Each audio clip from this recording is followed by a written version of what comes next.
Okay, Shalom Aleichem. Good morning, welcome back to Parshat Vayishlach.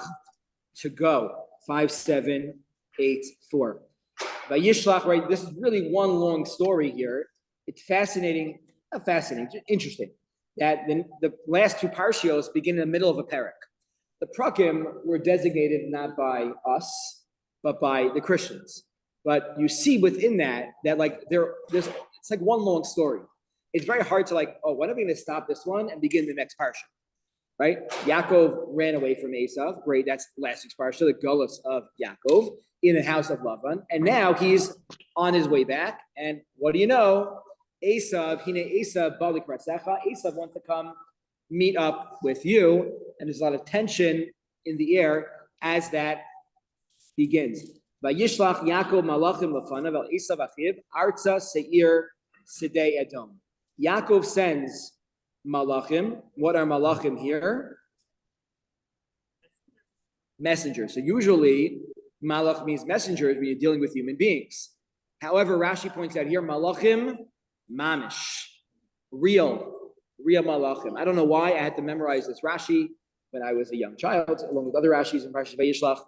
Not sure why, but malachim mamish, malachim, real malachim, authentic angels were sent from Yaakov to Esav to find out what's going on here.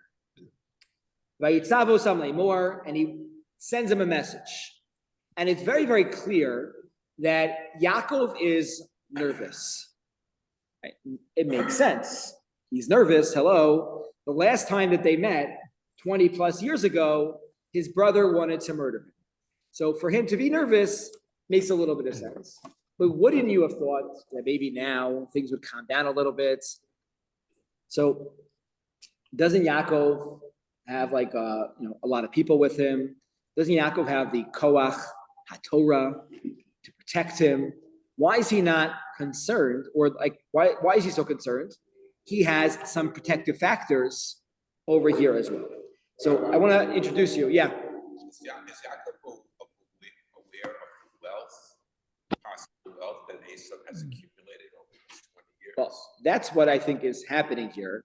When he sends the people to these malachim to visit Esav and find out what's going on, they're going to report back to him what's happening.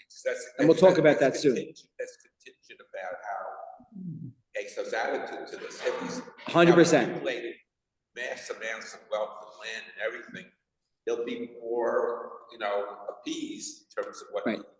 Well, Rashi reads that in a lot to whatever Yaakov is going to say to Esav, that I don't want the brachos, I don't care about the brachos, you got the brachos, I didn't get the brachos, and he's reading that all in because we don't need to worry. Water under the bridge. This is old news. Yeah. Isn't it like a lack of the Ooh. The lack of bitachon on Yaakov's part. Why? Because Hashem assured him Ushmarticha b'chol asher telech. and now he's worried. Hashem promised him that I'm going to protect you. You do yours, Rabbi Eden likes to say. You do for me, for Hashem. Then Hashem says, I'm going to protect you. And this is very explicit in the beginning of Parashat Vayetze. So asks Yossi Ryman, this is a lack of bitachon. Yaakov, we're learning from Yaakov how to serve Hashem. This is not appropriate. Yeah. We also learn that Abraham used to also learn at certain points. I think the others at some points feel that the zechuyos run out because they feel they've given so much at a certain point. Did they run out? A guess. Shema Yigrom Hachetz, maybe they made mistakes. Yeah. Maybe the gas ran out and they have to accrue more zechuyos. Okay, very possible suggestion. Maybe we'll have two suggestions this morning based on these questions. I think these are very important questions because they don't just relate to obviously what's happening in the parsha to have a nice thought on the parsha to share at the Shabbos table, but we are very much living this right now in America, in Eretz Yisrael, and really all over the world. How much do we say, I'm a good person? Our community is set. We are good people. We have many minyanim throughout the day. We have Torah. We have shiurim. We're bastions of chesed. we step up to the plate for Eretz Israel. We don't need to worry because we're tzaddikim, we're good people. Ushmarticha b'chol asher telech, God's going to protect us. And how much do we say we need to roll up our sleeves and do whatever we possibly need? So I want to introduce you, backtrack 3 minutes ago, to a beautiful sefer. It's in English, Eretz Israel in the Parsha. I've visited my Rav growing up, Rabbi Markowitz, many times. I brought him, my kids never met him because he lives in Eretz Israel. He made Aliyah 2002, 2003, I don't know, around then. And after he retired, and whenever I visit him, he loves giving me svarim. It's not just me. I found that he does this to a lot of people. That's like a way he shows love is by, gifting you svarim. And he's always nervous for me. What are you going to say? You have a lot of drushes and a lot of shiurim and a lot of Torah to say, as he could very much relate to. He was a master. And so I think 2 times ago that I saw him in Israel, he gave me this sefer. It's written by Rabbi Moshe Lichtman. It's about every parsha and its relationship to Eretz Israel. It's beautiful. Beautiful.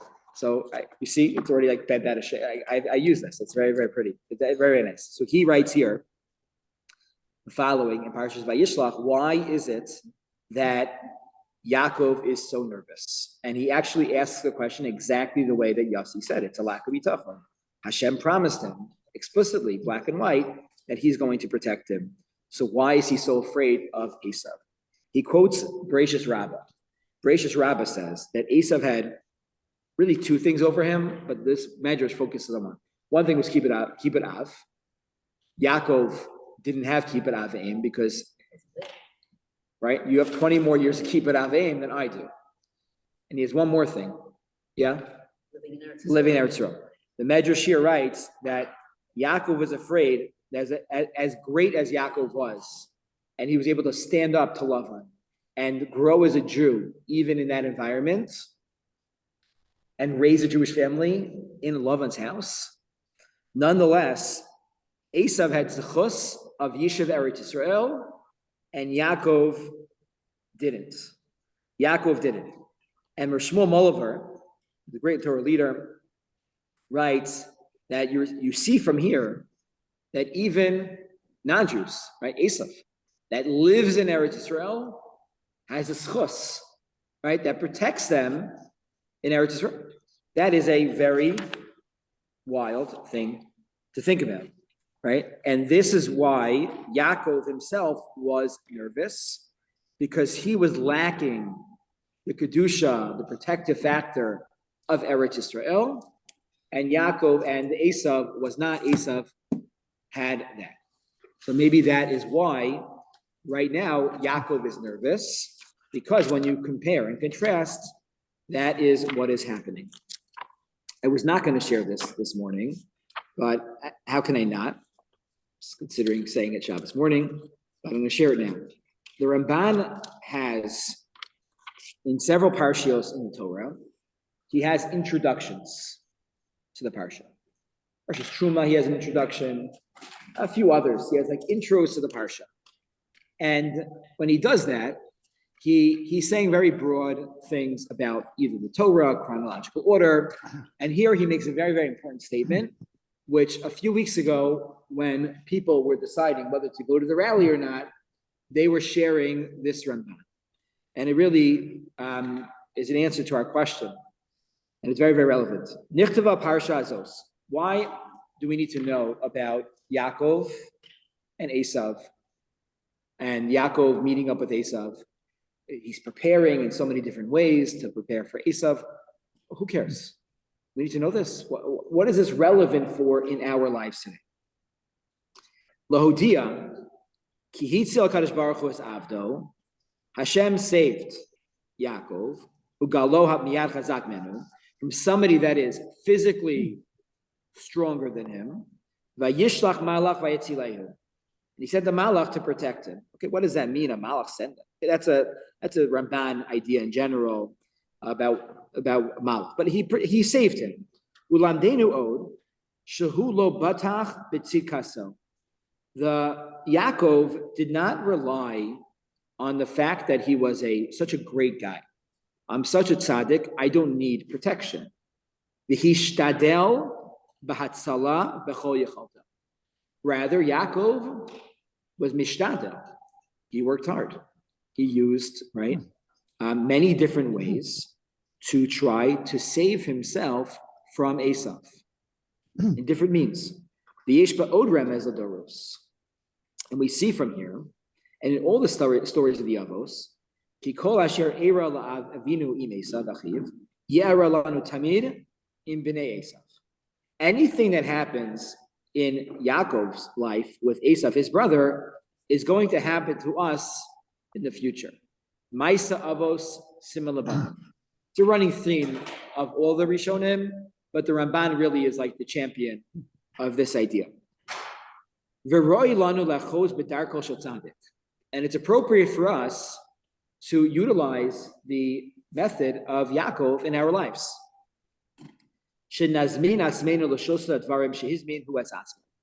When we are at a time when we are being attacked, potentially or actually by our enemies, we also need to follow Yaakov's guide, Yaakov's lead, and not just rely on the greatness of our communities or our tzidkus.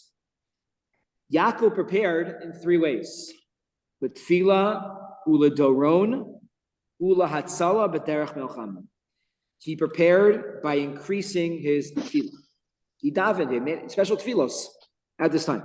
Number two, he gave gifts to Esav. It's called diplomacy. It's called calling your congressman. It's called writing letters of thank you to your congressman. That may mean even going to a rally. If that's what Congress needs, right? They need to see people come out in the droves, then that's doron. That's a gift. They need to see that to strengthen their opinion. Good. Then we need to show them. Ula hatzala. And third is to prepare for an actual war. Whether it means to run or to be saved or to fight. You have to be prepared.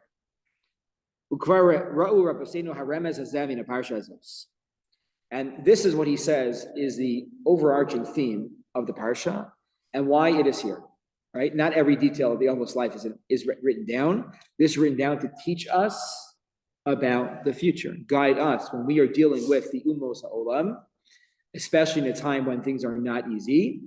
What do we need to do? And that's right, black and white, 5 lines in the Ramban tells us so much. The Gemara tells us, or it's Medrash, tells us that when Rabbi Yehuda Hanasi would go advocate on behalf of the Jewish people to the foreign governments that he was involved with, he would learn the Parshas Vayishlach.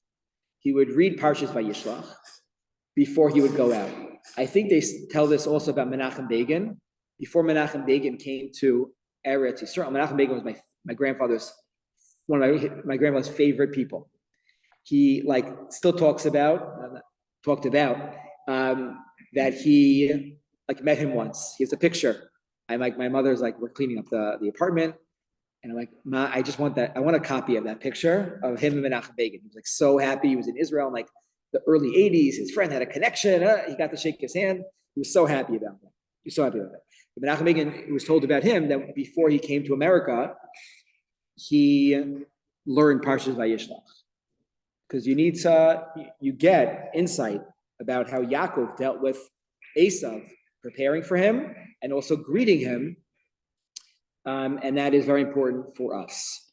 He's a very, very important, Ramban about how we need to continue on all these three fronts. And we can't really let up. When we can't let our guard down, Yaakov Avinu, no offense, was no one greater, right? We can't touch his toes. And if this is what he needed to do, then all the more so what we need to do as well in our in our lives. Gifts don't always work, though. He said, What? gifts do not always work. He said, go into a man Right. Yeah, 100%. 100%. These things always don't work. It doesn't always work out. Yaakov Avinu, at the end of the day, he ended up limping away, right? He was hurt. And did all the diplomacy work? Or maybe it did work and it could have been worse. We don't know. What Hashem's saying is that we need to, Rabbi's saying that we at least need to do our hishtadlus. That we need to rely on our leaders, and we need to listen to what they're saying in terms of what are the ways that we need to get involved. Yeah. You see Yaakov again when they take Shimon. Right? Yeah. And Yamin, he also sends gifts. Then it was Yosef, to Paro also he sends gifts there as well. Who sends gifts? Yaakov. He sends with the brothers. Yes. He sends gifts there too. Yeah. Along with prayer, he davens. 100%. 100%. So Yaakov sends all these messages. He gives him gifts, shor v'chamor, animals, whatever it is. He sends him a lot of things. Great chassidus for it. This is amazing. Vayishlach, right? Vayishlach. So it's in the Torah. What did Yaakov send? Voy shalach. What do we say? Oive. He sent away all of his atzvos, all of his sadness. Voy. He sent away his sadness. You take my sadness, right? A Jew needs to be besimcha all the time. Voy shalach. He sent away his voy. Vayira Yaakov me'od vayitzar lo. Yaakov was very afraid. Vayitzar lo. What does vayitzar lo mean? And he was very afraid, right? And he was very distressed. Vayachat et ha'am asher ito v'tzatzon et tzibakar v'gmalim l'shnei machanos. So Yaakov was afraid and vayitzar lo. It seems to be very repetitive, right? What's going on here? Says Rashi, Vayira Yaakov vayitzar lo. Rashi says, Vayira Shema Yaharek. Maybe he'll get killed, and maybe he's going to be the korban in this battle, and his children will continue. Vayitzar lo im Yaharoku es acherim, that he might kill other people. He's distressed that he might be in a position where he's going to end up killing somebody else. The Dasakanim Nibali Tosfos writes the following: Yira hayash yoyel esav zechush shekibet av imhu veim v'hu lo kiyem kvar esrim shana. He was afraid, like we said beforehand, that he has these zechuyos, Esav does, and Yaakov doesn't. Davar acher vayira vayitzar lo. The feature shama shahaya bali krasa lahorgo mitchila amar yikaru yimei eval avi beharga. Imkain Yitzchak Avi Vaday Mes. What does he learn from here? Vayira Yaakov Vayitzar lo. Esav says, when my father dies, I'm going to go attack you. He learns from here, the non-verbal communication is, Yitzchak must have died. The fact that he learns, what did the Malachim came back and said, there's 400 men with him. Rashi reads it as, he's coming to attack me. He's coming to attack me. Hey, my father died. I didn't know. Nobody told me. Right, this further amplifies the idea that Esav had kiba aveim over. I didn't even know. So Vayitzar lo, very personal, becomes very emotional to him. I had no idea. I was so busy with my life and my stuff, right? Rightfully so. 4 wives, 12 children at this point, a lot going on. And I completely ignored my parents. It's terrible, right? Sometimes, like, people wake up too late in life. Vayira Yaakov vayitzar lo. The Gur Aryeh here, Gur Aryeh is Maral. The Maral has many svarim. One of them is a super commentary on Rashi, hyper-focused just on Rashi. So he says Yaakov Avinu doesn't know halacha. Vayira Yaakov, he might get killed. Okay. People are allowed to be afraid they might die. Vayitzer lo, he might kill other people, but he's allowed to kill other people. If they're going to be engaged in war, isn't that permitted to kill other people in the heat of battle? Isn't that how it works? So what's wrong with Yaakov? So many will say, nothing's wrong with Yaakov. Like, it's not natural to kill somebody. And even if it's allowed to happen, nebuch, that it's going to happen. And it's said that it's going to happen. Yeah. Yaakov also made a big thing about it, which kind of also. Oh, very good. Yeah. Therefore. So it's a little bit of a hypocrite. I mean, they took Dina, and what they did, you could say it was right. What Yeah. your brothers did. Mm-hmm. And now you're going to kill your own brother. You're going to, in front of his own children, he's not going to kill his own brother. Well, it's backwards because the Dina story didn't happen yet. Right. The Dina story didn't happen yet. Oh, okay, never mind. Rabbi, it was. You are onto something. That's what. Yeah. It was kibbut of aim. Yaakov was listening to his mother. He left. He didn't just leave on his own accord. She sent him away. I hear you. Even though that happened, there is an emotion to that it's hard. It's hard. Like, your mother sent you away, but still, like, you're not there. We're doing the right things. He wasn't doing anything wrong by being in the house of Lavan. It still hits you when one of the siblings may not have that relationship. People need to move away for a variety of reasons.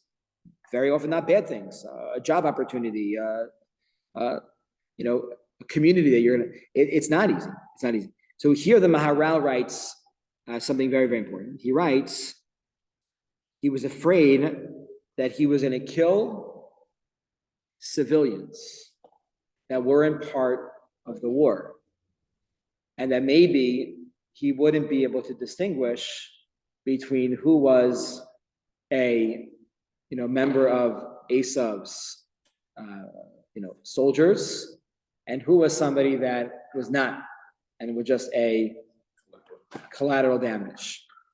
And that's the Yaakov. He wasn't even sure who's coming to kill him, who's not coming to kill him. And that's what made him very nervous. Very nervous. Yeah.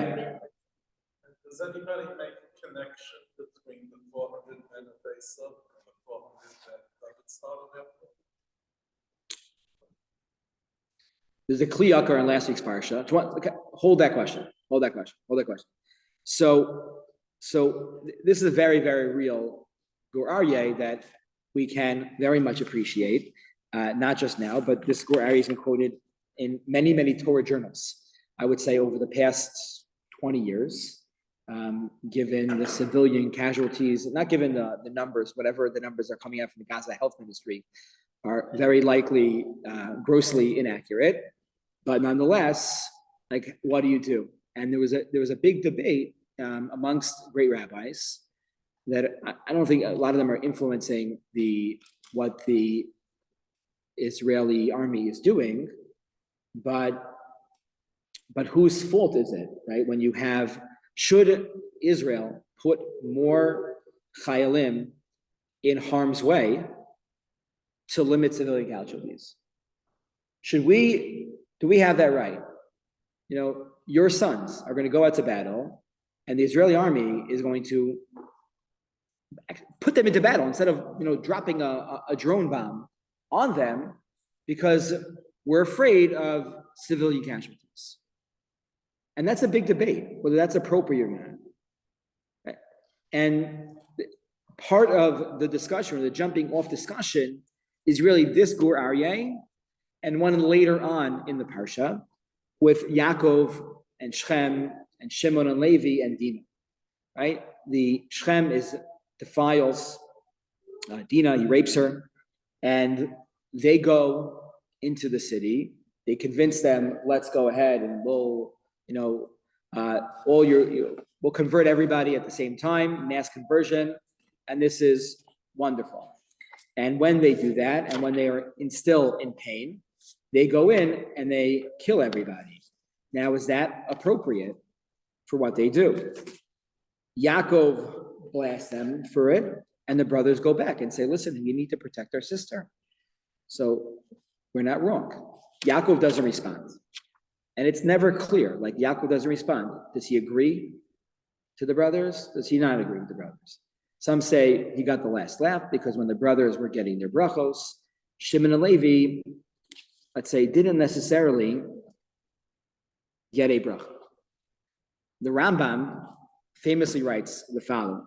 The Rambam writes in Hilchos Malachim, Parak Tes Halacha Yudal, the Ketzad Misuvin Hein Al Hadayan, that there's a halacha that the Sheva Mitzvah Noach, one of them is dinim, that the non-Jews need to have judges. And according to the Rambam, that means that they need to have judges in every single city.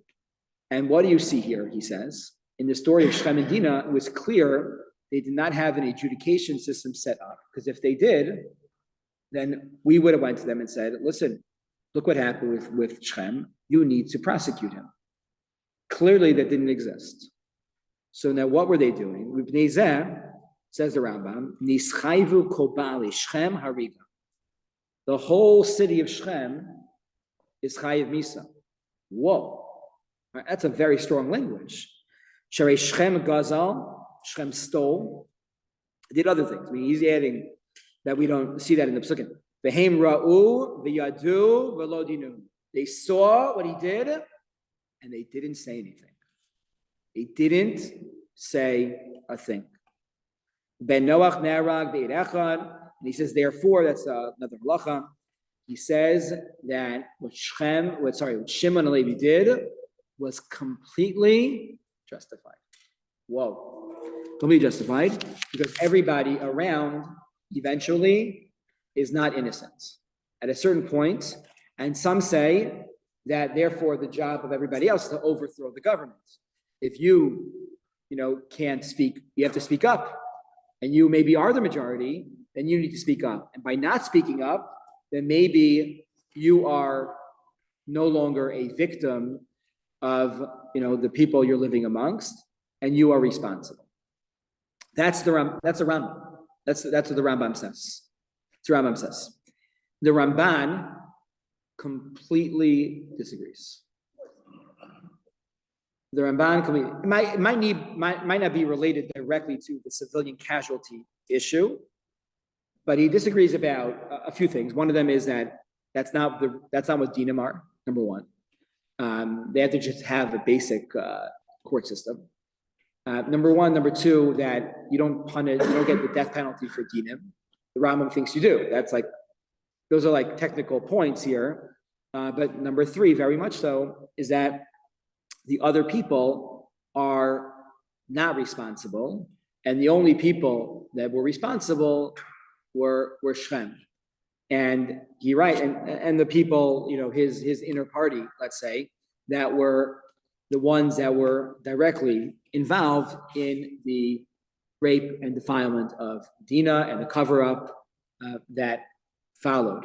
And that's really the responsibility of, According to the Ramban, then do the brothers deserve any kind of punishment for killing people? Or what's the punishment for killing a non-Jew? They should be punished. But is it Lisa or? So, they should be punished. What's the punishment? They didn't get any formal punishment, except the fact that they no longer got, they lost out significantly on their brachos. Should they have gotten more? I don't know. Yaakov married two sisters. That also did death penalty, right? So certain things that people were doing in the times in the book of Bereshis, and we don't see necessarily the punishments meted out, what the Torah expects afterwards. Here, the Gur Aryeh quotes the Rambam, and he says the following.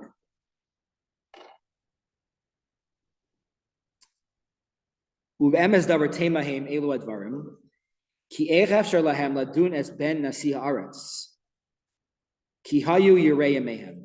The Gur Aryeh, the Maharal, says it's hard to say that you can hold everybody culpable for not punishing the son of the king. They're afraid of him. right? The son of the king in a lawless society, it's a really bad idea. You're all going to die.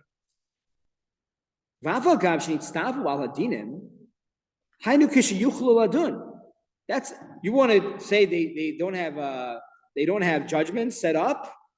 They can't do that here. They're not in charge. Mishum de lo dami l'shnei umos. K'no b'nei Yisrael Kananim. Shem shnei umos. K'dechsiv v'hainu l'am echad. U'mitchila lo nechshuv l'am echad. L'ficha hutar lahem lochom k'din uma. Sheba lochom ha'uma acheresh. Shehitira haTorah. He says something else is happening here.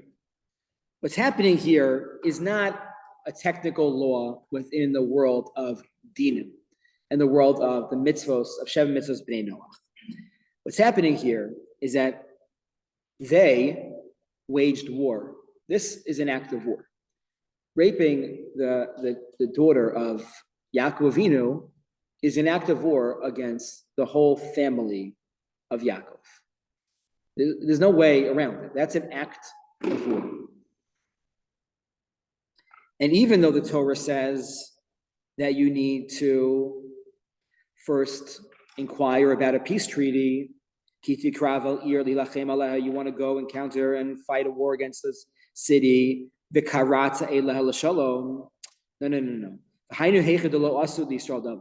That's only when they didn't do anything to the Jewish people.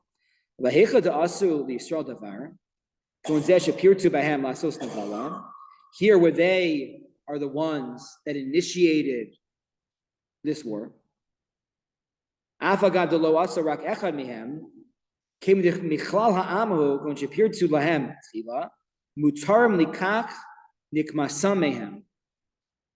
Since their leaders did an act of war, then now it's Bnei Yaakov engaging in war against the city of Shechem. And that's who's responsible for the casualties of the civilians? The people of Shechem.